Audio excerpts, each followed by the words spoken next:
Now, let me come to the rest of the question.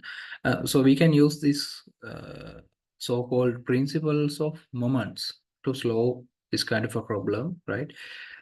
What this principle of moments say is that it is also another law, like Newton's law. You have to remember this one, principle of moment, right? It states that for any object that is in equilibrium, right? That is in equilibrium, which means let's assume this one as this object is in equilibrium condition. This is in equilibrium condition, which means this is balancing in both cases, right? On top of this period point, these two objects are balanced, right? If we assume such for that kind of an object, this is the principle. The sum means the total accumulation or the total value. The sum of the clockwise moments about any point provided by the forces acting on the object equal to the sum of the anti-clockwise moments about the same point. Then I shall show you this one very simply, right? So here in this object, I have three different points I can consider. This is one point, this is another point, and this is also another point. Okay, for your easy understanding, I will take this as my point. Okay, so this is the point I have selected. So in this point, the sum of clockwise moments. So what are the clockwise moments, or what are the forces that create clockwise moments? If you understand correctly, it is only this 40 Newton force, right? This create a clockwise moment around this pivot point, around our considered point. And actually there is no sum because it is the only force. Let's say if there's another object like this is also another value, another force, another moment actually. So how to collect now, how to find out the moment then? So what, let use the chat box to give me the answer. Can you find out the clockwise moment value? What is the clockwise moment value? Considering this one as the pivot point, this point.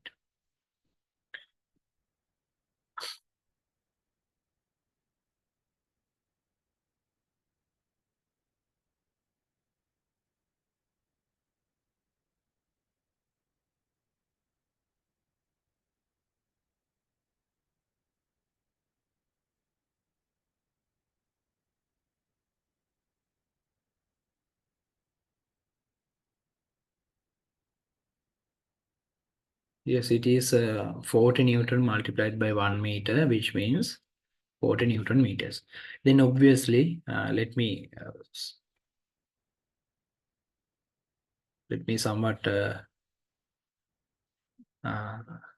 increase the speed of the lesson.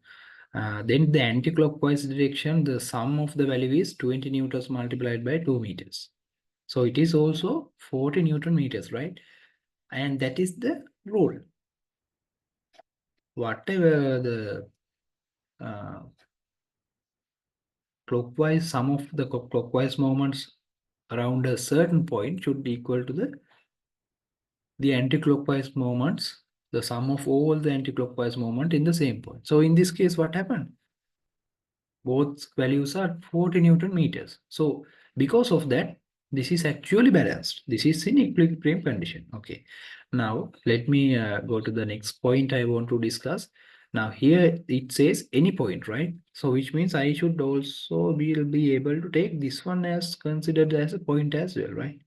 Around this point, these two forces should also equal, right? The clockwise and anti-clockwise momentum should be equal. Now, let's see. Okay, right. This is the unknown force, right? That is why this principle is very important and it is very useful because even though you don't know the one or two this kind of an unknown force in a system, you can apply this principle of moments in a known point like this. If you apply it in a known point, what happened? You can create an equation with the unknown force and the known one. So you only need have one variable to find. It is very easy to do. So let's do that. Now I want to start from calculating all the clockwise moments.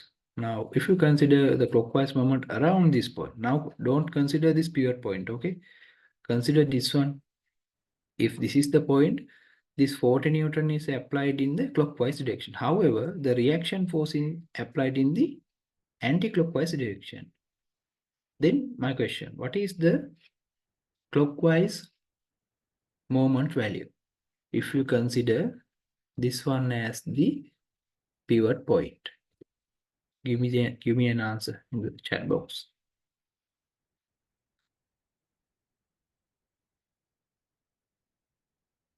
Is it 40 Newton meters? Or is it how much?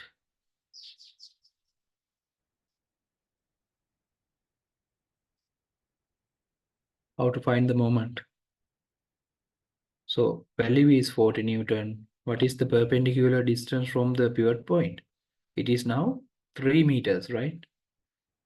So 40 multiplied by 3 meters, which means it is 120 Newton meters, right? 120 Newton meters if you consider this one as, and this in this side it is 120 meters, Newton meters. And two, then you can obviously say, now there's only other force left, this is the R force. We need to find that. Now, in order to balance this body, what is the requirement then? There should be an anti-clockwise moment also with the value of 120 Newton meters. Then the only force is this one. So R, what is the moment of this R from this pivot point? R multiplied by distance is 2 meters. So that should be equal to 120 Newton meters should be equal to R multiplied by the 2 meters. Then what is the R force value? 120 divided by 2. R is going to equal to 60 newtons, right? 60 newtons. Then the R value is going to be 60 newtons. 60 newtons, right? Now that is how you can find out the unknown force using the principle of moment. It is very easy. Obviously, you can say. Okay. Let's dig deep into the lesson. Right. You can see in this question, they are asking, first of all, determine the anti-clockwise moment. What is the anti-clockwise moment? 20 multiplied by 2, 40 Newton meters. Yes. Then determine the clockwise moment. It is also 40 Newton meters. Then because of the clockwise moment is equal to anti-clockwise moment, the seesaw kind of a system is balanced and therefore does not rotate. Then I can say the seesaw is in equilibrium, right? And right, okay. Now I'll give you some time to do this question. First of all, you can complete this forces, right? Complete the forces. Actually, there should be one force in here, right? From the pivot to upward, there should be a reaction force, right? If you cannot understand that one, let me give you another example. If you put something on top of a table, right? If it is touching the ground, right? The weight of the object applied to the bottom, and as a reaction to that, this is the from table to the this wood block, there's the reaction force. So that is the same applied in here in the seesaw. Since this pivot is touching the seesaw, there should be a reaction force pointing upwards as well. Okay. Now I need to, you can rename that as anything like, let's say, p value, or just we can take that r. Okay. Right. Now you have to determine what is the value of this force X. Right.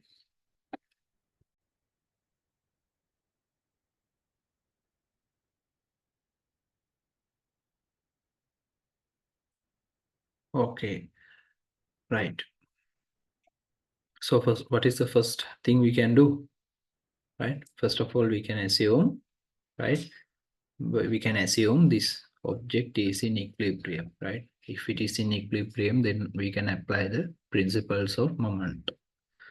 First of all, I will find around this pivot point, right? Around this pivot point, what are the clockwise moments and anti-clockwise moments?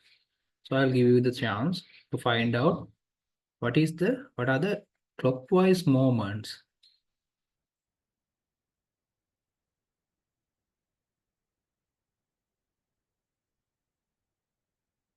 No, I think the X values somewhat differ. X values somewhat differ. We'll again look into that. Okay. Right. Right. Now I will consider this as my pivot point. This is the reaction force. And right. So what are the clockwise direction forces? The 20 newtons are actually in the clockwise direction and 10 newtons are also there. So what is the sum of these anti-clockwise clockwise direction forces? 10 newtons multiplied by this distance, this from the pivot point, it is 1 newton plus, sorry, 10 multiplied by 1 means it is 10 newton meters, and 20 newtons also applied in this direction, right? 20 newtons multiplied by perpendicular distance from the pivot point, it is 0.5. So 20 multiplied by 0.5 is also 10. So obviously in the clockwise direction, there's around 20 newton meters, right? Of clockwise forces. Then can you guess the anti-clockwise forces? What is the value of anti-clockwise forces around this pivot point? There's only one, right? Only this x1, right? Only the x1. So I can write it down as x is x multiplied by from the pivot point to the x, which is 0.8 meters. Then this should be equal to what? This should, the anti-clockwise is moment should be equal to clockwise moment, which is 20 Newton meters. So I can write down this is 20 Newton meters. And now what is the x value? 20 divided by 0.8, right?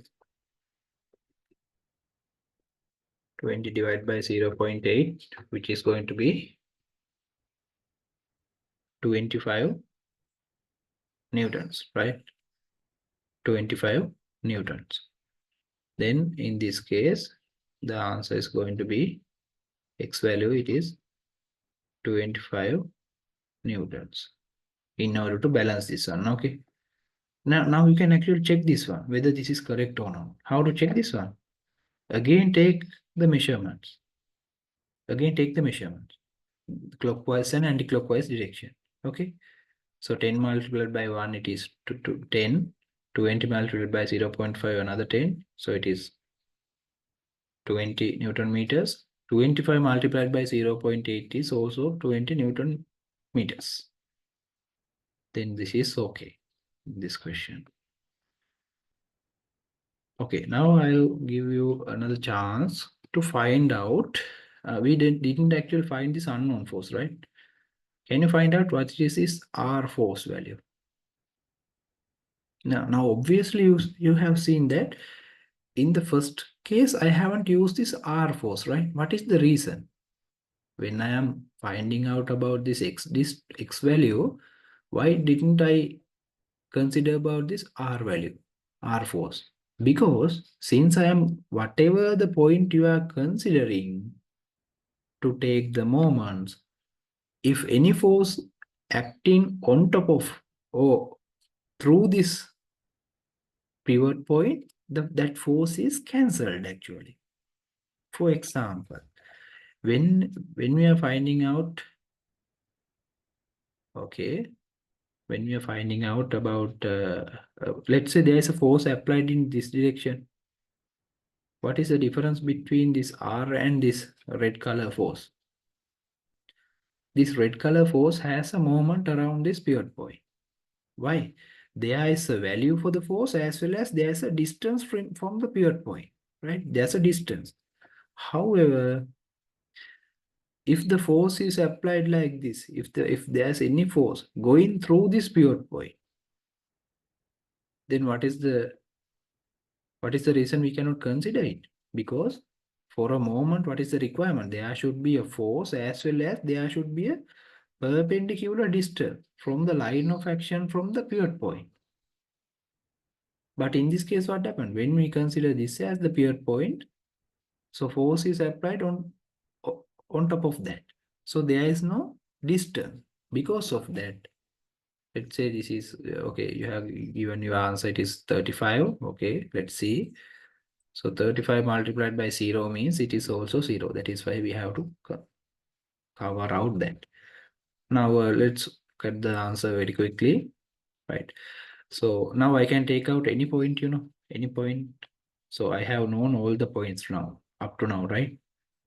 If you want to find out this R value, and if you already find out this X value, it is okay to consider this as the pivot point. Otherwise, if you have to find any unknown force, don't go for the unknown force, okay? First of all, find out that unknown force first hand, then you go for the next second one.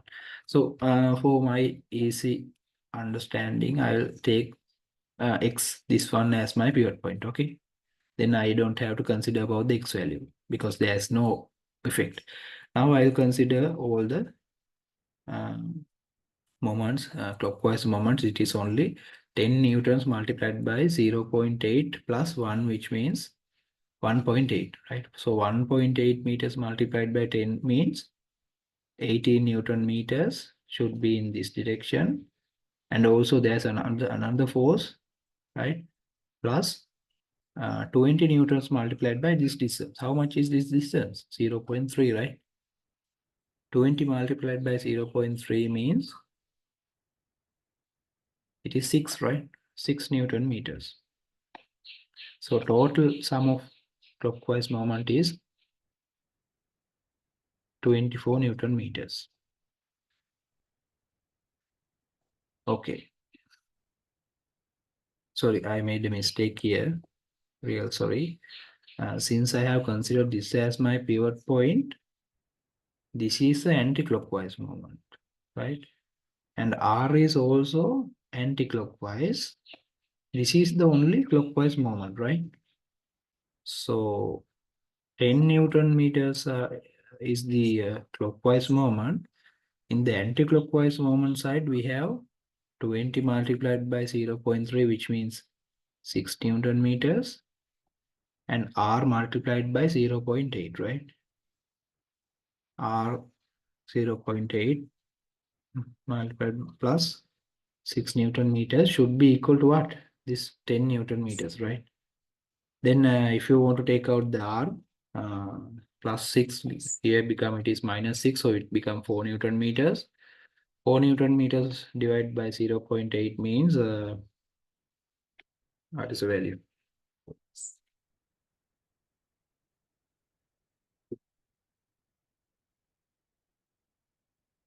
5 Newton meters, right?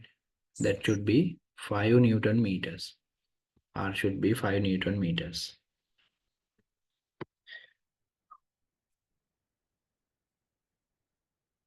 This R value should be 5 Newton meters. 5 Newton actually. Sorry. And now you can check. If the R is 5 Newton, right?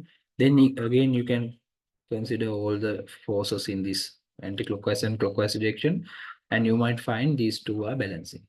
Okay. Right. Moving on to the next part. So, right. So I think we get the correct answers, right? 20 divided, okay, first of all.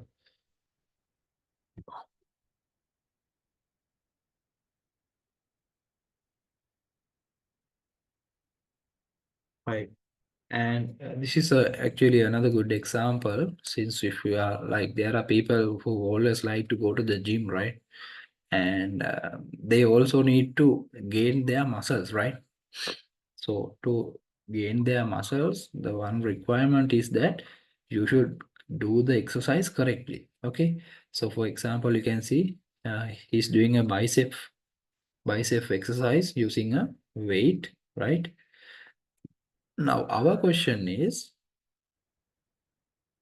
right? Our question is now, uh, uh, what is the muscular force F provided by the bicep to lift this object?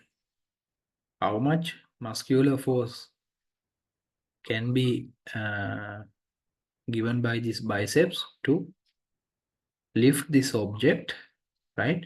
Now we can, first of all, we can draw a simple freehand diagram, right? What is the pivot point now? This is the pivot point, right?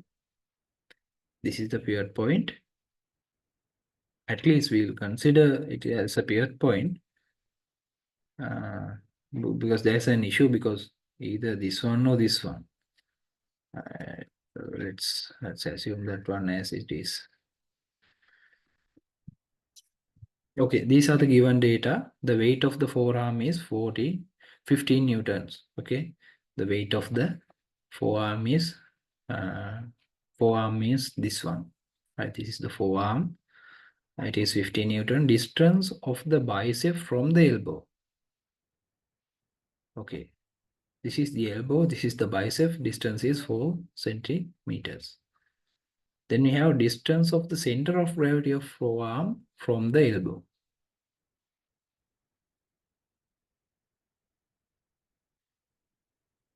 Center of gravity of the forearm, which means as I started today's part, for each and every part of our body, we have a center of gravity, right? So center of gravity of the forearm from the elbow it is, which means from here to midpoint of here, it is 16 centimeters, and that is the weight of the forearm. And you can see weight of the forearm is 15 Newton. Then distance of the object in the hand from the elbow, from the furthest side, this is the elbow, to the object is 35 centimeters for its center of gravity. Actually, in order to draw a free body diagram, you should always find out what are the center of gravities, right? What are the center of gravity points? And if you recall all the things into a free body diagram, it should be like this. So elbow is the pivot point. Is that understood? Elbow is the pivot point, right? And after, from the elbow 16 centimeters, we have the center of gravity of the forearm, and the object is 50 Newton in weight, and it is in 35 centimeters. And the muscular force is actually the F, right? We have to lift the object, so it is upward movement, and that this F force is given by the bicep. Okay, this is the bicep. This will give the upward force. Okay, now considering this free body diagram, can you find out the F value? There are 4 points you can consider: 1, 2, 3, 4, and you can consider, I mean, there are two unknown forces all the time, right? So in the elbow also, we don't know whether it is upward moment or upward force or downward force, right? You doesn't know, obviously. But in the principle of moment, I mean, the amazing thing, right, is that when you assume either it is up or down, the value will give you the answer automatically, whether it is a positive value or negative value, right? Let's say the answer of the F is positive, which means that this force acting actually in the upward position. However, if you assume the force of the elbow is applying downward, Let's say the F value become Newton. I mean, sorry, negative value, or negative 10 Newtons. Then you can understand that, okay, then this is not the correct one, this is the correct position. However, the value is okay, right? So always remember, in every moment question, there are two unknown forces, right? This is also unknown. You cannot use a known point, right? This point you cannot use because in this case, you have two unknown values into the equation. So what you can do all the time is that, first of all, use the pivot point in an unknown position. So consider this pivot point, then you don't have to worry about this R force, R O P, let's say P. You don't have to worry about the P force. Right. Considering this pivot point, can you find out the F value?